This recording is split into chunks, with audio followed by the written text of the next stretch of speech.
Over on Luck Time channel, today we're gonna play in their Creepypasta game found in style room without view. I believe it's a dating sim, but it didn't indicate other than saying routes for people for some other creepypastas. So let's begin. This game is rated for mature audience, 17 plus. Wherein contains. Okay, proceed. Please enter your name. YN. Tonight was like any other night. The sound of traffic outside your window and the comfort of the complete darkness were doing their best to lure you to sleep. Unfortunately, it was now 2 in the morning and you were restless. You kept tossing and turning, seeing shapes in the shadows every time you opened your eyes. We have head downstairs to make a glass of warm milk, bundle up tighter in your blankets and try to force yourself to sleep. Head to the bathroom for a swing of cold medicine. Try to fight the lingering paranoia by putting a knife under your pillow. Reach for your favorite book. Turn on your lights and forsake sleeping for an hour or two. Well, personally, I'll do this. Turn on your light and forsake sleeping for an hour or two. You reach for a lamp beside your bed and twist the knob to turn it on. Your hand had barely moved away when the bulb began to flicker. A snap broke out of the bulb as a bulb burned out.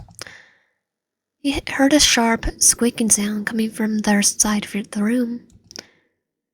Your heart dropped as you looked over to see your closet door slowly being opened from the inside.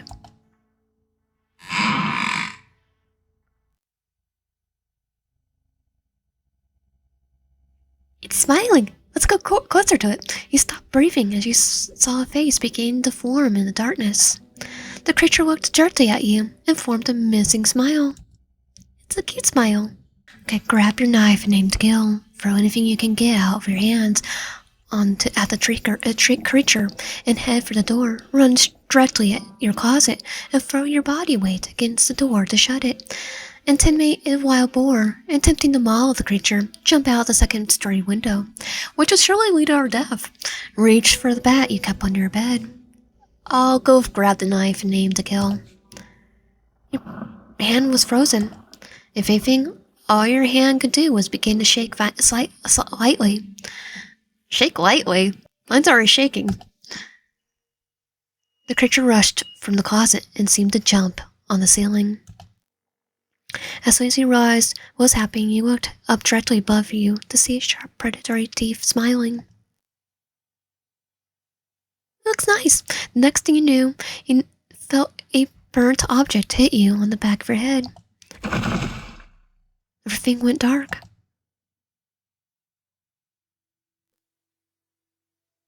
You woke up in dimly lit cellar with chains around your wrist, attached to the damp floor. Think of what you will say to your captor. Begin working on the chains, trying to free yourself. Look for the closest thing to a weapon. Smell your clothes. Examine your surroundings. Feel the back of your head and assess the damage. Well, I think I'm going to feel the back of my head and assess the damage. Your fingers tremble as you touch the back of your head. It was tender, wet. You didn't know how bad the bleeding was. You breathe slowly, try not to imagine brain damage. You look around. You notice that there was a rusted nails scattered on the floor. There was a window on the opposite wall, big enough for a person to squeeze through. A door to your left. Blood on your clothes. The smell of gasoline permeated the air. As you reached for one of the nails, you heard footsteps, then a faint knock on the door. You hid the nail in your fist as a woman walked through the door.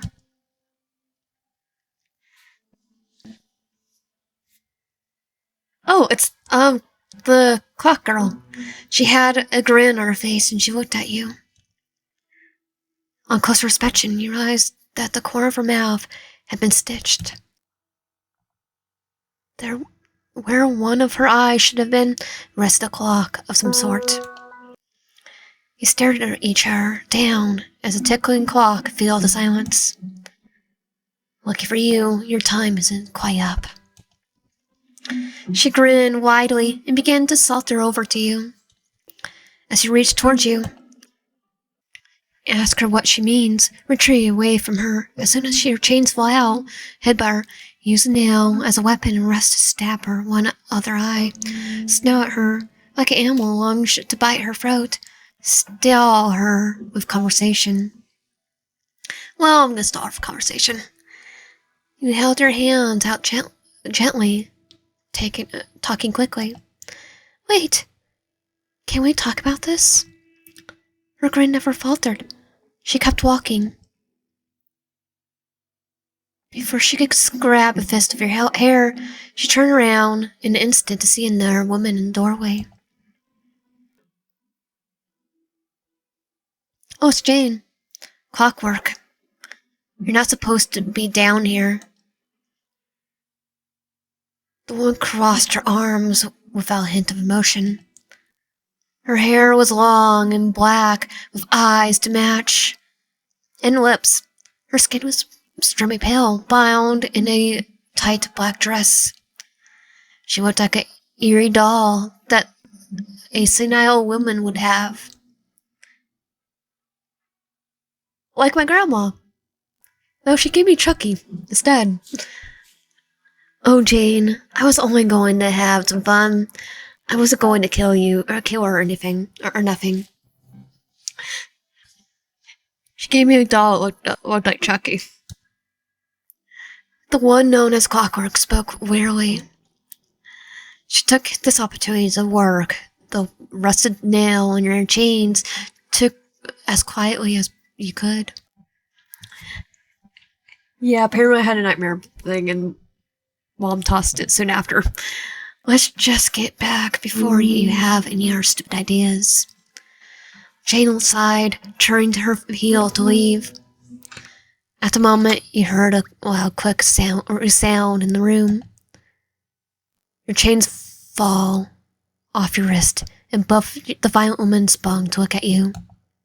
Run for the window, tackle them both, grab a fistful of nails and throw them at the woman. Apologize, but ask them to be taken to their leader. Shove them out of the way and run for the door. Grab the lighter from your pocket, setting the room on fire. Take me to your leader, Slender Man. You raise your hand slowly, stepping back.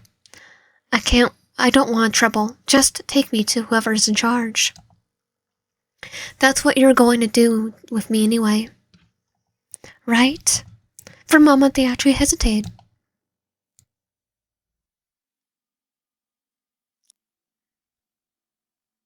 The lights went from the very dim to non-existent in the blink of an eye. Oh, her eyes glowing.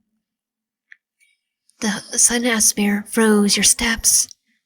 The only thing illuminating the room was a neon green iris of Clockwork's one good eye and the moonlight. What the crap?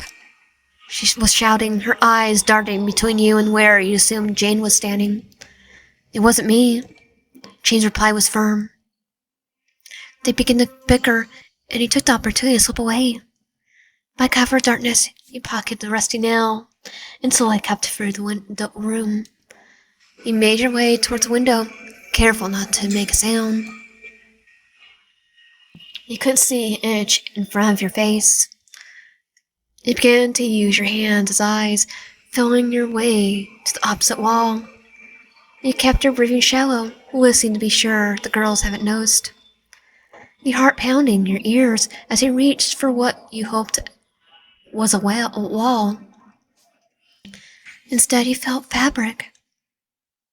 You groped around, tugging at what seemed to be clothing. You froze. That could be Clockwork. She was still yelling from across the room, and Jane's dress didn't feel this loose. You inhaled sharply as you could.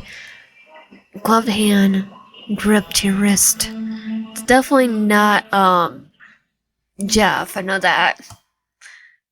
I was Jack? The girl went silent. Clockwork's blazing emerald eye was on you. Rip your wrist free from the captor. Bite the hand that has you. Follow him on the four-point dead. Punch your captor as hard as you can. Call for the girls to help you. Use the lighter to see who has you. I'm definitely using the lighter, but a point dead is probably not going to do anything. They know we're alive. Using the lighter to see who has you. Fingers found the addition, spinning it quickly. The small flare, small and trembling. The face in front of you wasn't Jane or Clockwork. A white feminine mask. Your mind went blank. You heard footsteps from behind, you breaking into a sprint towards you. As soon as they moved, you were moving as well. Your captor was dragging you somewhere. You heard the window being thrown open. You were lifted into air by two large cool hands. Cool hands climbed through. Hurry! A male voice echoed from below. You realized that he was pushing you through the small window. It's Silas Jack. He squeezed through, and you looked back one last time. The outline of a man with a knife, white mask, began fighting off the enraged Clockwork and Jane. Thank you. The word slipped from your lips without thought. Maybe you didn't hear it over the chaos below you, but you meant it. As you splinted, you decided to take one last glance behind you. You weren't in a cellar of a house like you had believed. It was an abandoned prison you passed every day on your way to school. Oh, I thought it looked like a school. A couple kids were rumored to have gone missing after going inside on a dare. An eerie feeling settled on your chest as you ran through the prison yard. You felt your hands your only one chance at surviving this night. You're going to have to make it over the barbed wire fence. Your heart screamed in your ears. There was the fence. There was a chance you wouldn't make it, but you climbed anyway. Shivers a soft feet into the diamond-shaped holes, one after another. You reached the top, and you threw yourself over. Your back slammed into the ground on their side. You blinked. Branches swayed overhead. But then, pain exploded in your side. You looked down. Blood soaked your shirt. The skin beneath your ribcage had torn on the fence. Hide the bandage your wound. Use a strip of your shirt as a bandage, ignore the blood and keep running. Use previous survival training to patch yourself up. Find shelter and think of your next plan. Head back to the prison to look for supplies. Well, I think this one or patch yourself up would probably, with survival training, would be good. I wouldn't be able to hurt myself, so use previous survival training to patch yourself up. You know by the tree and focus. Pressure, elevation, clean cough. You didn't have everything, but you knew the method. You kept your hand steady despite the tremors. A low growl rumbled from the forest ahead. You froze. You turned slowly, only to lock eyes with something staring through the underbrush. Two beady eyes. Right there. Looks like a wolf. A wide grin. It didn't move at first, but watched. Then it stepped forward, sniffing the air. And the light shifted. You saw it clearly. It was a dog. It's a dog? I think that's a wolf. With human teeth. A large crimson dog with human teeth. Okay, good to know. It's a werewolf. Run. And it had caught the smell of your blood. It looked hungry. Dig your hand into your open wound, throwing blood in the opposite direction as a distraction. Approach the dog slowly, without breaking eye contact as a fight for dominance. Grab the nearest rock and rush it. Grab a large stick and prepare to fight. Run to the woods. Climb a tree. Grab a large stick and prepare to fight. Prepare for a fight. You bent down slowly and grabbed the fallen branch. The dog tracked every movement like a hawk watching a mouse. Your hands trembled as you held your ground. Your plan worked, but you were growing weary. After things settled, the dog sat down, with its tongue loping out, tail wagging. It was to throw the stick. Was this just a big game to the beast? He froze at first. Eventually, you found your way to the grass. You sat too. Your head was swirling. The cold bit deeper than before. Okay, we're getting dizzy, so that we should blood loss. The world around you began to blur. The tree swayed, it shifted. The forest was tilting your vision.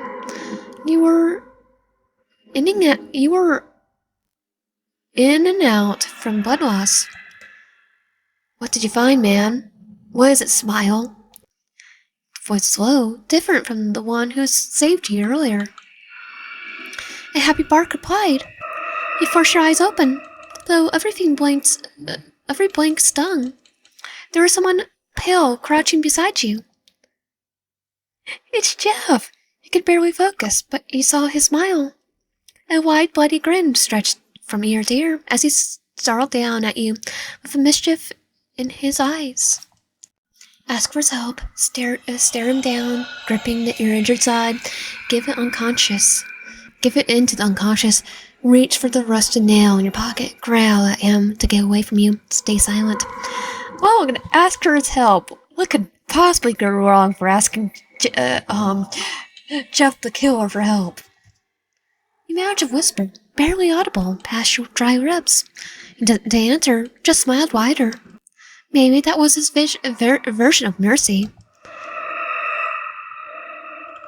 Before he could do anything, he slowly pulled out a large kitchen knife. Yeah, we're definitely gonna die. He felt paralyzed. He never took his eyes off you, not once. His eyes are bloodshot too now. Your eyes, you inhaled sharply, eyes starting it to and from. You had to do something. Anything. His eyes flickered to the movement, wide and unblinking. Because he doesn't blink. Don't even think about it. He chuckled, tapping the tip of your nose with the end of his blade. If you do anything rash, we'll have you sliced. I'll slice that pretty little neck wide open. Yeah, we probably should have asked for his help. He smiled, stretched wider, too wide. And we don't want that now, do we? Your heart pounded. Keep your body alert, even as your limbs begged for rest. You didn't move. That's a good pet. His voice dropped to whisper. Then everything tilted. He grabbed you suddenly, one arm under your thighs, one behind your back, and lifted you into a bridal carry. Okay, just carry gets what bridal style. Go to sleep. Pretend to sleep, but watch where he's going. Pass out. Struggle until he grip on you gets too tight. You end up knocked out from exhaustion. Whisper insecurities to him until you fall asleep. Bite his arm at a last attempt to escape and then out. Thank him and close your eyes. Well, we're gonna thank him because why not? Jax carried us bridal style. It just makes our heart swoon. Your voice was barely a whisper. Thanks. He didn't respond, but you could have sworn his pace stuttered for a moment. He woke to the sharp scent of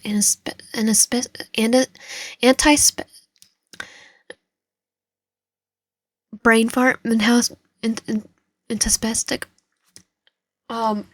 cleaning a scent of cleaning stuff like a hospital smell and a stabbing sensation in your side. Tage pulsed as she stirred. He winced, groaning softly. He tried rubbing the sleep from your eyes, but everything felt heavy. Your body, like it had been hit by a bus. Good morning, sunshine. You blink rapidly, the room slowly coming into view. Then you gasp. Stop moving. The voice beside you was low and firm. You obeyed. Ooh, it is a hospital. Or technically probably the prison we were just at. It looked like a hospital room. Small rundown, probably in the prison. The walls were off-white, flaked and stained. A dirty curtain, torn to ribbons, hung limply where the privacy once lived. But the room wasn't what shocked you. It was man inside it. It's Hoodie. You recognized the one wing against the wall, the one who had carried you. Now he was terrified. Okay, where's Masky? Unnatural skin, burn marks around unblinking, bulging eyes, and the smile. He's handsome. It was an illusion. It was carved, wide, grotesque. No, it's handsome. Not grotesque. The second man looked more controlled. He wore a tan hoodie, face covered entirely by a black mask. Every opening was sealed with red stitching. A frowning face sewed where his should have been. You wondered how he could even see. Pot dust. The mask is his face. Who are you guys? Where am I? Why are you guys helping me? Are you going to kill me? Thank you for treating my wound. Your mind began to replay everything that has happened to you in the past 12 hours. Tears began to fall down your face. Well, we're gonna thank them. Thank you, Jeff, for saving us. And thank you, Hoodie. Thank you for treating my wound. Thank you for helping me. It was the only thing you could think of to say, even if it didn't make sense. You couldn't hold in. Your voice cracked as your next words dissolved into incoherent babbling. Well, that's normal for me. You choked on the lump in your throat as tears spilled down your cheeks. Whoa. Slow down. Slow your roll, kid. The one with the carved smile lifted his hands like he were some kind of bomb. Take a freaking chill pill, would you? The hooded one froze mid-stitch, turning to glare at him. His posture was tight, annoyed. Shut, Jeff. The words were cut sharp. Were short, sharp. Jeff raised his shoulders, caught off guard. They then slouched like a child who's been told off. What? Do you sympathize with this crap, Hoodie? Is that it? Hoodie's best man, so yes. You could feel it. He was instigating. You freaking would. Hoodie turned back to you, rude, and shook his head slowly, quite done with him. Just get out. Jeff let out a sigh. Whatever. This is stupid anyway. He rolled his enormous eyes and walked out. Silence filled the room like a smoke. Your tears had stopped, but your thoughts hadn't. It was too much. So you focus on the steady, repetitive pick of the needle. Hoodie's gloved hand moved with practiced ease. Thank you. You said it barely above a whisper. But he heard. He paused and looked up at you. Don't thank me quite yet. His tone was flat, not cruel, just resigned. I see where you're coming from, though. You opened your mouth to respond, but the door burst open. Oh, there's Matsky. Brian, what happened to her? Is she okay? If she dies, you know what happened to us. Okay, so Slenderman once again. Brian paused for a moment. He winced in pain. Matsky, I told you not to call me that from anyone. She may just be human, but we don't know what he has planned. Okay, Slenderman has another plan for us. Note to self, don't call him Brian. Your mind caught back to the situation. This was the guy who helped you away from those women. It was Matsky. Thank you, Matsky. It's you. Hey, you. Tell me what happened back in the prison. I remember you. I know you. Where are you back here? Hurt back there? Hey, I remember you. I can't believe you fought those two. What happened? Oh, Chew, I'm glad you're okay. Look, I'm just gonna say, I'm glad you're okay. You felt a strange comfort wash over you. You look genuinely relieved to see you. Wine, I'm so glad you're... He was cough. She's fine. Hoodie let out a tired breath as he pulled out the final thread and reached for the scissors. You're finished. He slipped the excess string to clean and stood. Please be careful not to exert yourself. His tone was cold, but his movements were careful. Hoodie, you're my favorite. He and Matsky exchange a small, wordless nod before Hoodie exit the room. Matsky dragged a chair over to sit next to your cot. He examined Hoodie's stitching like it was art. He made a mental note not to call him Brian, but he didn't forget either. He did a damn good job. He gently began to adjust your shirt, checking that nothing would reopen. What happened anyway? His eyes, visible through the mask, looked at you with real concern. That caught you off guard. I was climbing the fence and got caught at the top. You still weren't sure if any of this was real. It is. It totally is. Now, can we talk about why Slenderman wants us third time this time? Can you please tell me what's going on? Who are you people?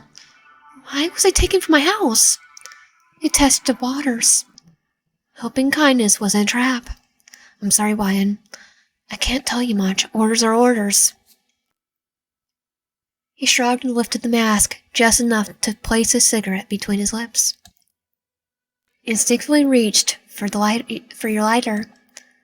You lifted it for him. Maybe it would earn you a shiver of favor. He didn't trust any of this, but one alley might make it bearable. I don't think we'll get to. Him and Hoodie. Thanks. He exhaled, smoke curling towards the ceiling. Behind the mask was a very human face. And suddenly he felt very small. If that guy's name isn't Hoodie, is your name really Matsky? You thought for a second, recalling the previous events, no one actually harmed you yet, but you felt unsure. You said something about orders. Do you mean you guys have a boss? Is there any way I could be able to go home? What's the deal with the strange-looking people? What do I do now? Should I stay in bed and wait or what? Okay, we have to know if it's Slenderman. These events have to have a reason. It could be simple. He looked at you intently. His eyes said more than words ever could. 1,000 unspoken thoughts flickered through his face as silence settled in the room. Then, with a final brush, he stumbled out the cigarette. The ashes sprawled into the ashtray, mixing with your dry blood. He folds his hands. All right, let me just start with the basics of what I'm allowed to say. Understand that these are things you need to keep to yourself. If you tell anyone, you could get yourself into serious danger. Do you understand me? His eyes didn't blink. He was waiting. Yes, I understand. I won't speak a word of it. He didn't look away. He nodded once. My real name is Tim. I know you heard what Brian said about names, and he's right. We both suck at this, and we've been given names for our roles. Honestly, I don't know what we are anymore. He pinched the bridge of his nose. He stayed quiet, trying to process. Anyway, that's a different story. You can't call us by our human names, not ever. It's dangerous for you and for us. I only told you mine so Hoodie wouldn't be carrying that weight alone. He stood back at you, centered himself. You're not safe with these people. Not now, not ever. Every single one of us is affected in some way. Calm one minute, deranged the next. I think I still feel safe with you and him and Hoodie right now because he's telling us this. And could he be? He smirked slightly. And he saw the fear in your eyes. I know what you're thinking. You want to go home. I want to date ya. You bit your lip hard as tears strung again. I want to go on a date with him. Get to know him. See, I don't think that's going to be possible anymore. You stumbled into something you can't walk away from. His voice cracked just a little. It was your choice. It wasn't ours either. Me and Hoodie, this isn't what we want. He laughed under his breath, hollow. You could see it, the anger that just beneath the surface. Unfortunately, we're all in this now. Like it or not, someone dark and powerful has taken an interest in you, Slenderman. You'll either die or survive and become something you never wanted to be. Or we wanted to be. Your tears return, unrelenting. Your heartbeat thundered in your ears. That's all I could tell you. I don't know what you'll do next. You could stay here and wait, or you could leave. He stood. But know this. No matter where you go, it always watches. And with that, he was gone. You were left alone, in silence that refused to end. Relationship score: Slender 60, Jeff 45, Tim 30, Brian 30, EJ 15, you 30. Wait, Slenderman dislikes us automatically. I was trying to be nice with these guys. Thou were trees. He knew you were intelligent, but you suppressed his expectations. If you kept surprising him like this, he might never let you go. Thank you for playing part one of Room Without View.